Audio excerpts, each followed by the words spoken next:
Chapter 43. Lyle stared intently from Arthur, who just shrugged, to Hiram, whose turn it was. The farmer was a million miles away. A thick, foul-smelling cigar protruded from the corner of Lyle's mouth. The ash was about an inch long. The smoke formed a gray circle above their heads. Lyle only indulged in smoking when they played cards. Arthur wished he would go back to choking down cigarettes. At least they didn't smell like a burning piece of rope mixed with cat hair and irritated his sinuses. I'm surprised the stupid thing didn't meow in outrage when he lit it, Arthur thought. He sighed. The cigar is only half as annoying as Hiram tonight.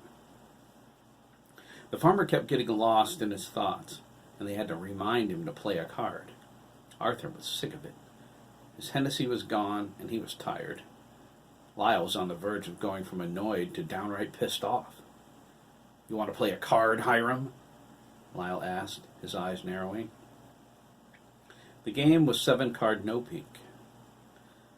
Arthur opened with a pair of 2s and bet 2. Lyle beat them with a couple of queens on his 4th card, and then rose. "What?" Hiram asked, as if coming out of a dream. He reached for his Schaefer and took a long draw off the can.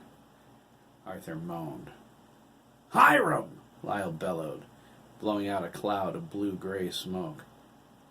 "What's your problem, old man?" "My turn?" Hiram asked, glancing at the cards that were turned up and the money in the pot. "How much to me?" "5!" Lyle snapped. "Will you get your head in the game? We don't have all night." "Really, Hiram," Arthur agreed, straightening his glasses. "You've been a pain all evening." Hiram snorted and tossed a 5 into the pot. Arthur was ahead, as usual, by a lot. Lyle and Hiram didn't have more money than $20 of the 100 they brought. Years of hiding his sexuality from the rest of the world gave Arthur a fantastic poker face. He would never gamble with another gay man. It was too bad Hiram and Lyle never figured that out. Too bad for them, Arthur thought. It only took Hiram 3 cards to take the lead in this hand, a 6 of clubs, followed by both black aces. He smiled and rose by 10. Lyle puffed vigorously on his cigar. He wished he could have passed over him. Arthur reached for his cards. Hiram dropped his beer.